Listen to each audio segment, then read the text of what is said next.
අපි වෙරළ සංරක්ෂණ දෙපාර්තමේන්තුව වශයෙන් සැලසුම් කළේ වෙරළ කාදන තත්ත්වයේ මැඩ පැවැත්වීම සඳහා. මෙම වැලි පෝෂණ ව්‍යාපෘතිය ගල්කිස්ස වෙරළ තීරයට පමණක් නෙවෙයි මේ සම්පූර්ණ ව්‍යාපෘතියට අයත් වෙනවා කළුතර කැලිඩෝ වෙරළ තීරයත් ඒ වගේම රත්මලාන අඟුලාන වෙරළ තීරයත් ගල්කිස්ස වෙරළ තීරයත් කියන මේ ස්ථාන තුනම ඉලක්ක කරගෙන තමයි මෙම කෘතිම වැලි පෝෂණ ව්‍යාපෘතිය අපි ක්‍රියාත්මක කරේ. මේ සඳහා මුලින්ම 2017 වර්ෂයේ ඇති වූ ගම් වතුර තත්ත්වය නිසා කළුතර කැලිඩෝ වෙරළ තීරය ඉතාමත්ම දරුණු ලෙස වෙරළ කාදනයට ලක් වුණා. ඒ අනුව ඒ වගේම රත්මලාන අඟුලාන වෙරළ තීරයත් වෙරළ කාදනයට ලක්මින් පැවතිච්ච කාලයක්.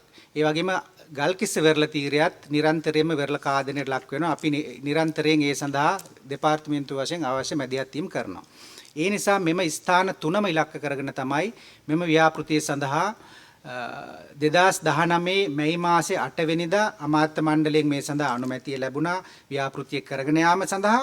ඒ වගේම 2020 ජනවාරි මාසේ 14 වෙනිදා තමයි මෙම ව්‍යාපෘතියේ ප්‍රසම්පාදන කටයුතු නිමා කරලා එම ජාත්‍යන්තර කොන්ත්‍රාත්කරුට මේ සඳහා ප්‍රදානය කිරීමට අමාත්‍ය මණ්ඩලය අනුමැතිය ලැබුණේ. මෙම සම්පූර්ණ ව්‍යාපෘතිය සඳහා ඒ කියන්නේ කළුතර කැලිඩෝ වෙරළ තීරයත් ඒ වගේම රත්මලාන අඟුලාන වෙරළ තීරයත් සහ ගල්කිස්ස වෙරළ තීරයත් මෙම ස්ථාන තුන සඳහාම රජයෙන් වෙන් කරන ලද මුදල රුපියල් මිලියන 890ක්. එසේ නැතුව ගල්කිස්සට පමණක් මිලියන 890ක් වෙන් කරලා නැහැ. වැඩි වශයෙන් මේ සඳහා මෙම මිලියන 890න් වැඩි වශයෙන්ම වැඩි වයබරක් දැරුවේ කළුතර කැලිඩෝ වෙරළ තීරයේ වැලි පෝෂණය ක්‍රියාත්මක කරන්න. මන්ද මේ සඳහා අවශ්‍ය වැලි ලබා ගත්තේ රත්මලානේ තිබෙන වෙරළ සංරක්ෂණ දෙපාර්තමේන්තුවට අයත් වැලි නිධියකින්. එම වැලි නිධිය ඉඳන් කළුතරට වැලි ගෙන යාමට අධික වියදමක් යනවා. ඒ අනුව වැඩි වියදමක් දැරුවේ කළුතර ව්‍යාපෘතිය නිම කිරීම සඳහා. මේ ආකාරයට මෙම ස්ථාන තුන සඳහාම මිලියන 890ක් වෙන් කරා. ඒ වගේම මෙම ස්ථාන තුන සඳහාම වැලි මීටර් කියුබ් ලක්ෂ 8ක ප්‍රමාණයක් ස්ථාන තුනටම වැලි පොම්ප කරා. මෙහිදී කළුතර කැලිඩෝ වෙරළ තීරයට වැලි මීටර් කියුබ් ලක්ෂ 3කුත්, ඒ වගේම රත්මලාන අඟුලාන වෙරළ තීරයට වැලි මීටර් කියුබ් 3,50,000කුත්, ඒ වගේම ගල්කිස්ස වෙරළ තීරයට වැලි මීටර් කියුබ් 1,50,000කුත් මේ සඳහා පොම්ප කරලා තමයි මෙම ව්‍යාපෘතිය සම්පූර්ණ කරනු ලැබුවේ. මෙහිදී මෙම ව්‍යාපෘතියේදී අපි වෙරළ සංරක්ෂණ දෙපාර්තමේන්තුවට තියමෙනවා අපේ තාක්ෂණික ඉංජිනේරුවන් සිටින්නේ අපි තමයි වෙරළ කලාපය තුල සියලුම සංවර්ධන කටයුතු ඒ පාලන කටයුතු කරන්නේ. ඒ නිසා වෙරළ කාදනයන් නැති තැන්වලදී දෙපාර්තමේන්තුවට බලයක් තිබෙනවා ඒ සඳහා අවශ්‍ය ක්‍රියාකාරකම් කරන්න. ඒ අනුව තමයි අපි අමාත්‍ය මණ්ඩලයෙන් අනුමැතිය අරගෙන ඒ වගේම ජාතික ක්‍රම සම්පාදන දෙපාර්තමේන්තුවෙන් අනුමැතිය අරගෙන සක්්‍යතා අධ්‍යයනයක් මේ සඳහා කරලා මෙම ව්‍යාපෘතිය ක්‍රියාත්මක කරනු ලැබුවේ. පෙබරවාරි 29 වෙනිදා අපි ව්‍යාපෘතිය ආරම්භ කරේ කළුතර කැලිඩෝ වෙරළ තීරයෙන්.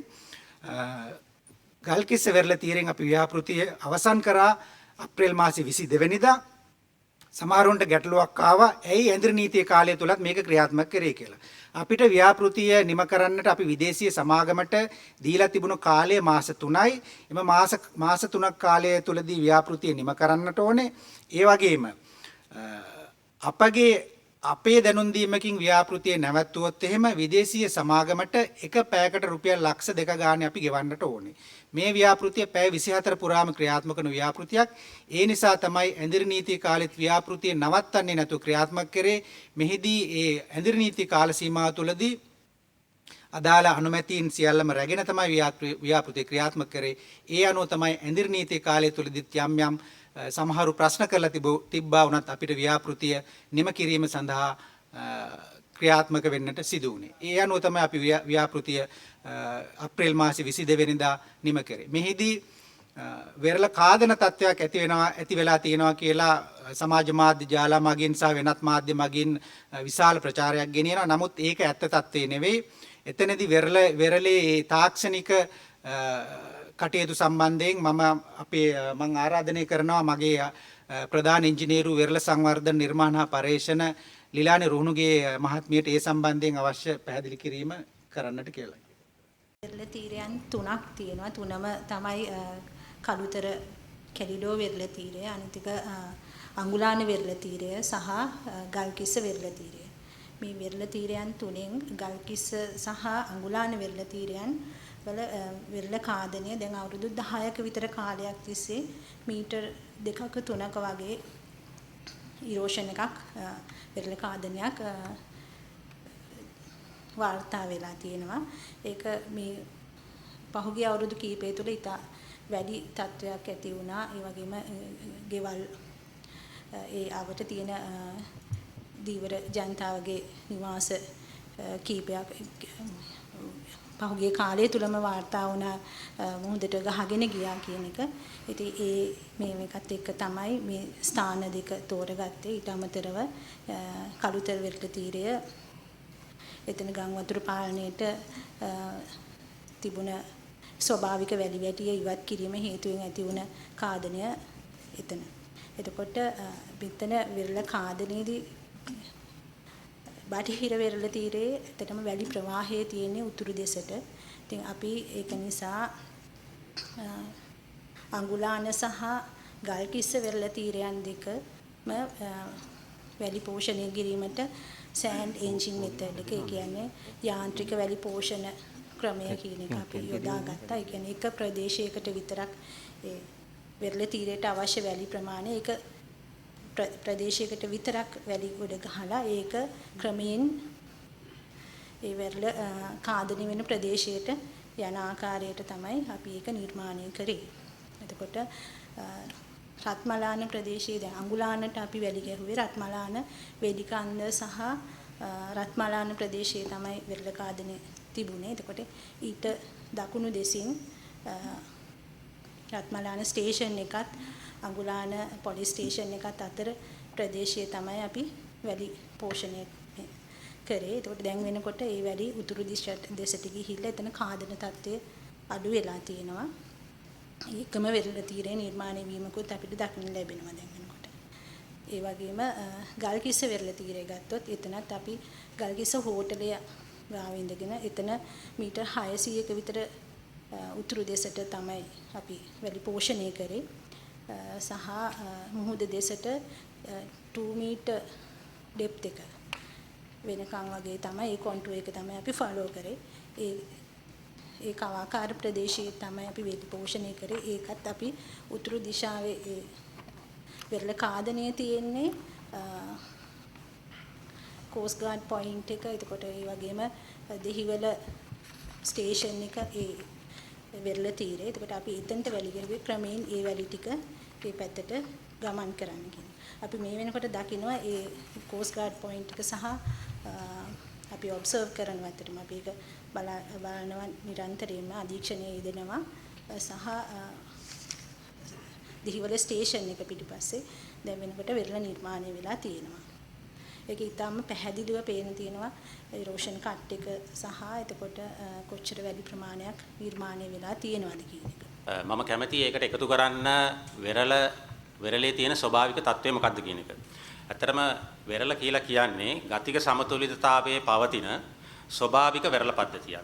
එතකොට මේ අපි ගතික සමතුලිතතාවයේ පවතිනවා කියලා කියන්නේ අපි දන්නවා වෙරළ කියන එක අද දකින දේ නෙමෙයි, සමහරවිට තව දවස් කීපයකින් දකින්න. සමහරවිට තව මාස ගණනාවකින්, සමහරවිට අවුරුදු ගණනාවකින් මේ එක ස්ථානයක තියෙන වෙරළක් අඩු වැඩි වශයෙන් වෙනස් වීමට ලක් වෙන්න පුළුවන්. ඇයි මෙහෙම වෙන්නේ?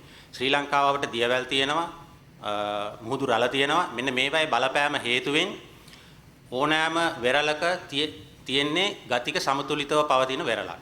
එතකොට ලංකාවේ බටහිර වෙරළ ගත්තයින් පස්සේ මේ වෙරළේ තියෙන වැලි, එහෙම නැත්නම් අපි මට ඉංග්‍රීසියෙන් කියනවා සෙඩිමන්ට් කියලා. මේ සෙඩිමන්ට් බටහිර වෙරළේ ගමන් කරනවා. එතකොට බටහිර වෙරළේ ගමන් කරන්නේ දකුණු දිශාවේ සිට උතුරු දිශාවට. එතකොට මේ මේ වෙරළට ලැබිය යුතු වැලි ලැබෙන්නේ කොහෙන්ද? ගංගා ඇලදොල වලින්. එතකොට ගංගා ඇලදොල වලින් මේ අවශ්‍ය කරන වැලි ප්‍රමාණය වෙරළට ලැබීම නිසා තමයි මේ වෙරළක් ගතික සමතුලිතතාවයේ ස්ථායී තත්වයක පවත්වා ගන්න පුළුවන් වෙලා තියෙන්නේ. එතකොට බැරි වෙලාවත් ගංගා ඇලදොල වලින් හෝ එහෙම නැත්නම් වෙනස් ස්වභාවික හේතුවක් මත වෙරළට ලැබිය යුතු වැලි ප්‍රමාණය නොලැබී යනවා නම් අනිවාර්යෙන් සමතුලිතතාවය රැක ගැනීම සඳහා වෙරළ විසින් කාදනය කරනු ලබනවා. කාදනය කරලා අවශ්‍ය කරන වැලි ප්‍රමාණය ලබා ගන්නවා. මේක තමයි වෙරළ කාදනයට හේතුව. එතකොට මම කිව්වා මේ වැලි ලැබිය යුතුයි කියලා. එතකොට වැලි ලැබෙන්නේ කොහෙන්ද? ගංගා ඇලදොල වලින්. මිනිසුන්ගේ ක්‍රියාකාරීකම් නිසා ගංගා ඇලදොල වලින් වෙරළට ලැබිය යුතු වැලි ප්‍රමාණයන් සැලකිත ප්‍රමාණයකින් අඩු වෙලා තිනවා. විශේෂයෙන් බටහිර වෙරළ ගත්තන් පස්සේ කළුගඟ කැලණිගඟ ආශ්‍රිතව සිදුවන වැලිගොඩ දැමීම නිසා විශාල ප්‍රමාණයක් වෙරළට ලැබිය යුතු වැලි ප්‍රමාණය අඩු වෙලා තියෙනවා. සාමාන්‍යයෙන් ඉංජිනේරුමය කැල්කියුලේෂන් වල එහෙම නැත්නම් දත්තවල සඳහන් වෙන්නේ බටහිර වෙරළේ වැලි ගමන් කිරීම වර්ෂයකට වැලි කියුබ් මීටර් කියුබ් 3,50,000ක් කියලා. ඒ කියන්නේ අඩුම තරමින් 3,50,000ක් ප්‍රමාණයක් වෙරළ දිගේ වැලි ගමන් කරනවා වාර්ෂිකව. ඒතර මේ වැලි ප්‍රමාණය ලැබිය යුතු ගංගාවල. ඒතර ලංකාවලින් ලැබෙන්නේ නැත්නම් වෙරළ කාදනය සිද්ධ වෙනවා. ඊගාවට මේ ගංගාවලින් වැලිගොඩ දැමීමට අමතරව වෙනත් දේශගුණික විපර්යාසත් මේ වෙරළ කාදනයට අඩු වැඩි වශයෙන් බලපාන විශේෂයෙන් මුහුදු මට්ටම ඉහළ යාම වැනි කරුණුත් බලපානවා. ඊකට අපි මේ වෙරළ කාදනයෙන් මේ වෙරළ ආරක්ෂා කර ගැනීමට අපි මොනවද කරන්නේ? අපි වෙරළ කාදනය ආරක්ෂා කර ගැනීම සඳහා ක්‍රමෝපායන් දෙකක් පාවිච්චි කරනවා. එකක් දෘಢ සොලියුෂන් පාවිච්චි කරනවා, එකක් මෘදු සොලියුෂන් පාවිච්චි කරනවා. දෘಢ සොලියුෂන් කියලා කියන්නේ කළුගල් වනගේ දෘಢ ද්‍රව්‍ය පාවිච්චි කරලා අවශ්‍ය කරන ගල් වැටි යොදලා මේ වෙරළ කාදනය తాවකාලිකව නවත්වා ගැනීම. තවදුරටත් එතනින් වෙරළ කාදනය සිදු නොවීම බලපවා ගැනීම. ඒතර මෘදු සොලියුෂන් තමයි අත්‍තරම අපි මේ කතා කරන වැලි පෝෂණයෙන් අපි කරන්නේ. ඒතර වැලි පෝෂණයෙන් කියන මේ සංකල්පය තමයි ලෝකයේ පිළිගත් හොඳම විසඳුම වෙරළ කාදනය වැළැක්වීම සඳහා දැනට ලෝකයේ භාවිතා කරන. මොකද හේතුව අපි මේ වැලි පෝෂණය කරන්නේ මම කිව්වා වගේ වෙරළට ලැබිය යුතු වැලි ප්‍රමාණය අඩුවීම අපි කෘත්‍රිමව සපයන එක තමයි වැලි පෝෂණයෙන් කරන්නේ. එතකොට අපි ඇත්තටම වෙරළ කාදනයේ හේතුවට අවශ්‍ය කරන පිළියම තමයි වෙරළ පෝෂණය සිදු කිරීම සිදු කරන්නේ. එතකොට අපි දන්නවා මේ මම කිව්වා දැන් වැලි වෙරළේ ගමන් කරනවා කියලා. එක ස්ථානයක සිට තව ස්ථානයක. විශේෂයෙන් බටහිර වෙරළේ දකුණේ සිට උතුරට ගමන් කරනවා. එතකොට අපි වෙරළේ එක ස්ථානයක වැලි පෝෂණය කරොත් අනිවාර්යෙන් අපේ අරමුණ ඒ ස්ථානය ආරක්ෂා කිරීම පමණක් නෙමෙයි. එම ස්ථානයේ සිට උතුරු දෙසට පවතින දීර්ඝ වෙරළ තීරයක් ආරක්ෂා කිරීම තමයි අපේ මේ වෙරළ ව්‍යාපෘතිවල මේ විශේෂයෙන් වෙරළ පෝෂණ ව්‍යාපෘති, වැලි පෝෂණ ව්‍යාපෘතිවල අරමුණ වෙලා තියෙන්නේ. එතකොට ඇයි මේක හොඳම? එතකොට අපි සලකන්නේ සහ ලෝකයේ පිළිගත් විසඳුම මම කිව්වා හොඳම විසඳුම කියලා. මේක තමයි ඇත්තටම වෙරළ කාදනය වැළැක්වීම සඳහා පරිසර හිතකාමීව දෙන්න පුළුවන් හොඳම විසඳුම. ඒ වගේම මේ මෘදු සොලියුෂන් එකක් විදිහට මෘදු විසඳුමක් විදිහට මේ වෙරළ පෝෂණය ඇති කරන් පස්සේ දීවර ජනතාවට අවශ්‍ය කරන වෙරළ ලැබෙනවා. සංචාරක කර්මාන්ත වලට අවශ්‍ය කරන වෙරළ ලැබෙනවා. විනෝදාස්වාද කටයුතු වලට අවශ්‍ය කරන සාමාන්‍ය ජනතාවට අවශ්‍ය කරන වෙරළ ලැබෙනවා. මේ සියලුම දේවල් ලැබෙන්නේ මේ වෙරළ පෝෂණය සිදු කිරීම නිසා. එතකොට ඒකේ ප්‍රයෝජන ඒ වගේ ගත්තන් පස්සේ අතිමහත් ඊට අමතරව ඉංජිනේරුමය වශයෙන් එතනින් උතුරට විශාල ප්‍රදේශයකට මේ වෙරළ කාදනයේ වළක්වමින් මේ වෙරළේ තියෙන වැලි ටික ගමන් කරනවා. ඒ වගේම මම මේ අපි කතා කරන ගල්කිස්ස වෙරළ තීරයේ මේ පසුගිය දිනවල සිදුවීම ගැන කතා කරොත් ඇත්තටම අපි මේ ස්ථාන තුනේම කරපු මේ පෝෂණ ව්‍යාපෘතිවලදී අපේ බලාපොරොත්තුවක් කොහොමදක් තියෙනවා මේ ප්‍රමාණයේ ගමන් කරනවා කියලා. කියන්නේ යම්කිසි ප්‍රමාණයක් මේ දාපු ස්ථානයෙන් ගමන් කරනවා. එතකොට ලංකාවට මේ වෙරළ පෝෂණය කියන එක අලුත් දෙයක් නෙමෙයි. 1986 තමයි පළවෙනි වතාවට මීගමු ප්‍රදේශයේ වෙරළ කාදනය වැළැක්වීම සඳහා අවශ්‍ය කරන වෙරළ පෝෂණය අපි ලංකාවේ ක්‍රියාත්මක කරලා තියෙන්නේ. ඒක ලංකාවට ලැබුණු ආධාරයක් මත දැනිඩා ආධාර මත තමයි ව්‍යාපෘතිය ක්‍රියාත්මක කරේ. එයින් පසු වරින් වර ලංකාවේ ප්‍රධාන ස්ථාන ගණනාවක විශේෂයෙන් මීගමුව, උස්වැටගෙයියාව, මාරවිල, උණවටුන මේ වගේ ප්‍රදේශ ගණනාවක අපි මේ වෙරළ පෝෂණ ව්‍යාපෘති ක්‍රියාත්මක කරලා තිනවා. ඒවයි සාර්ථකත්වයේ ඒ ප්‍රදේශවල සිටින ජනතාව භුක්ති විඳිනවා. ඒක මම කියන්න ඕන දැන් මේ අවස්ථාවේ අපේ මේ වෙරළ පෝෂණය ඉවර වෙලා අපි හරියටම මුහුණ දුන්නේ ලංකාව මුහුණ දෙන නිර්තදිග මෝසම් කාලයට. ඒ නිර්තදිග මෝසම් කාලයත් සමග අපිට අනපේක්ෂිතව කුණාටු තත්ත්වයක් ඇති වුණා පහුගිය දවස්වල. මෙන්න මේ දෙකේම බලපෑම නිසා සහ සමහරලාට පොයත් ඇත්තට මේ කුණාටු තත්ත්වයට එක්ක පොය පසළොස්වක පොය කියන එකත් බලපෑවා. මෙන්න මේවයි බලපෑම නිසා මෙම අපි බලාපොරොත්තු වුණාට වැඩිය ඉක්මනට මෙවර කරපු වැලි පෝෂණයේ වැලි වලින් ප්‍රමාණයක් ඉවත් වුණා. මේක තමයි ඇත්තටම සිද්ධ වුණේ. ආරම්භ කරලා නිමා කරේ ඒ ඉංජිනේරුමය තාක්ෂණය තමයි අපි භාවිතා කරේ ගල්කිස්ස වෙරළ තීරයටත් ඒ වගේම රත්මලා නඟුලාන වෙරළ තීරයටත් මේ තත්ත්වයේ මත දැන් ඔබලාට දැන් මම අද උදේ ගල්කිස්ස වෙරළ තීරයට ගියා. දැන් මෙතනදී සමාජ මාධ්‍ය ජාල මගින් පෙන්නන්නේ එක ස්ථානයක් පමණ. එක ස්ථානයක් මේ ඉලක්ක කරලා එම ස්ථානයෙන් වැලි ඉවත් වුණා වැලි ඉවත් වීම සම්පූර්ණ වැලි ඉවත් වීම වශයෙන් පෙන්වනවා. නමුත් එතන ඒ කොනෙන් තමයි වැලි ටික ක්‍රමයෙන් ඉවත් වෙලා උතුරු දෙසට වැලි ප්‍රවාහය අනුව උතුරු දෙසට ගමන් කරන්නේ.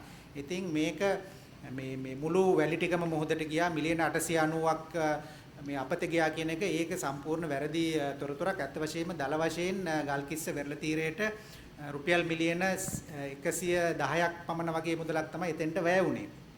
ඉතින් ඒත් මහජන මුදල්.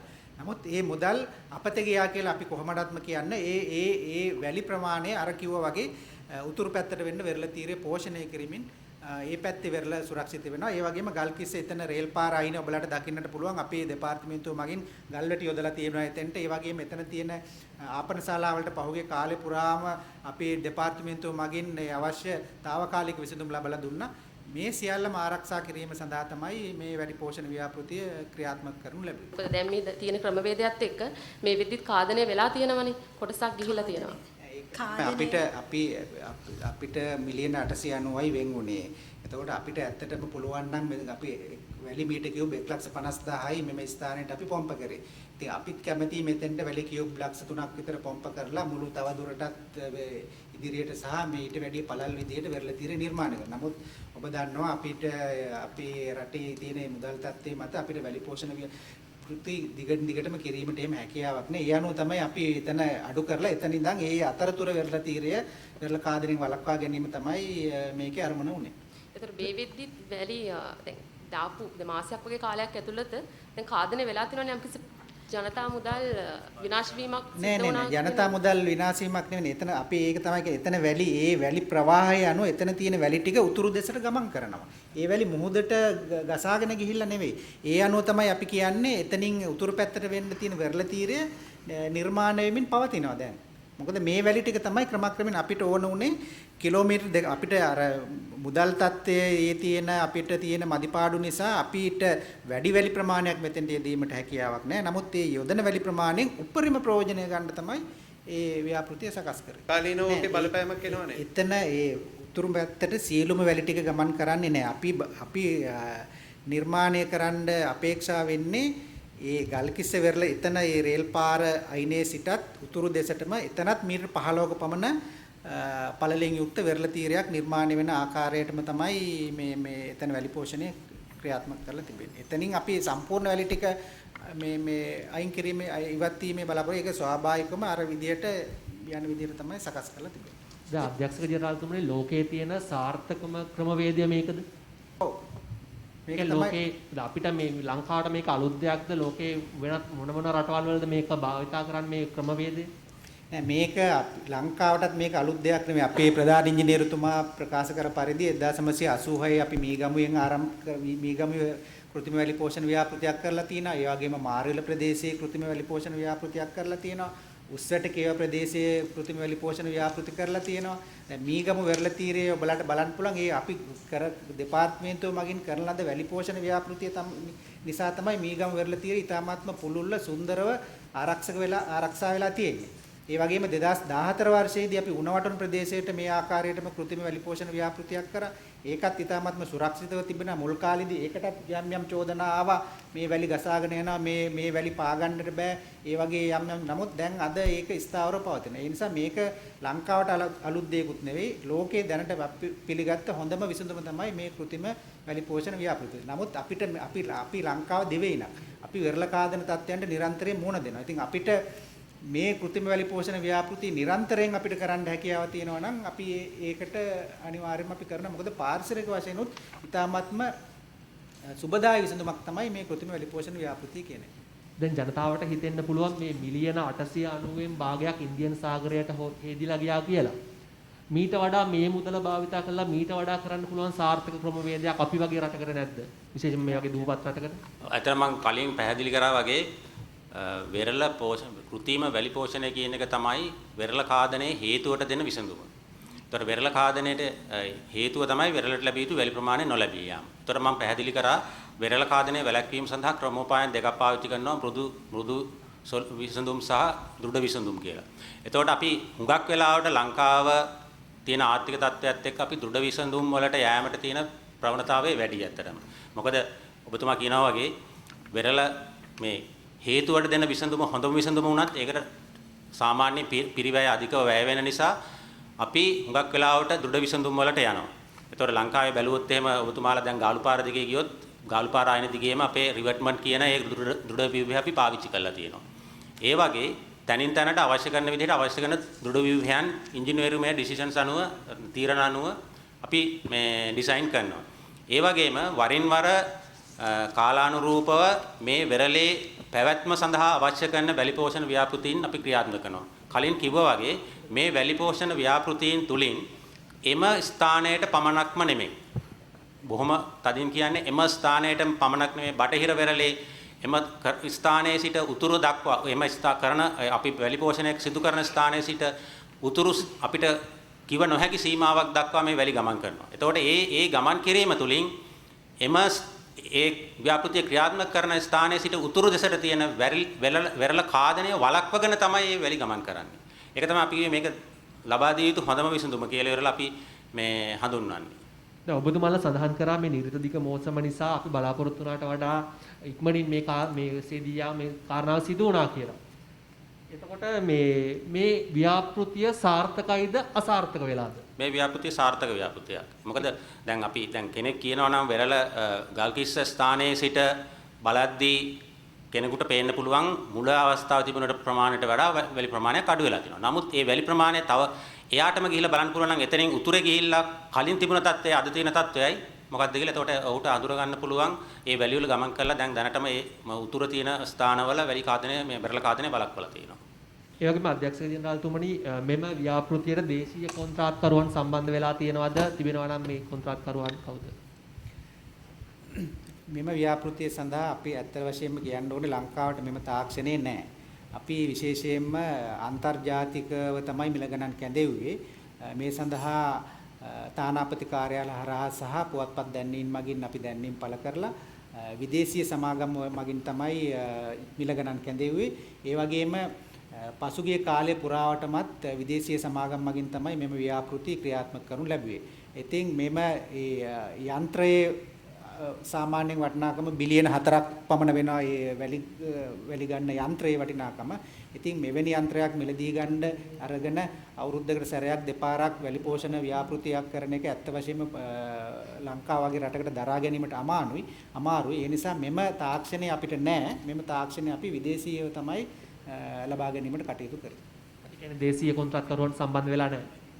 දේශීය කොන්ත්‍රාත්කරුවන් සම්බන්ධ වෙලා නැහැ. ඔබතුමන්ලා මේ ව්‍යාපෘති සාර්ථකයි කියලා කියන්නේ පසු විපරම් අගීමක් මොනවා හරි කරලා තියෙනවද? ඒ සම්බන්ධයෙන් පොඩි පැහැදිලි කිරීමක් කරන්න. නිරන්තරයෙන්ම ඒ අධීක්ෂණය කරගෙන යනවා. ඒ කියන්නේ හැම මාසිකට සැරයක් සතියකට සැරයක් පහුගිය කාලේ සතියකට සැරයක් අපි වෙරළ තීරය නිරීක්ෂණය කරා. ඒකේ තියෙන ඡායාරූප මගින් සහ ලෙවල්ස් ගන්නවා. ඒ කියන්නේ ඒ පැතිකඩ මැනීම් මගින් බීච් එකේ විත් එක මැනීම් වගේ ඒ වගේ දේවල් මගින් අපි මේක නිරීක්ෂණය කරමින් පවතිනවා. ඉදිරියේදී බැතිමේට්‍රි සර්වේ කියන්නේ අර වෙරළ පතුල මැනුම් කටයුතු ඒවා මගිනුත් අපි මේක තහවුරු කරගන්නවා. මේ කොච්චර මේ වැඩි ප්‍රමාණයක් ඇවිත් තියෙනවද ඒ කියන නිරීක්ෂණ කටයුතු සහ අධීක්ෂණයන් සිදු කරගෙන යනවා.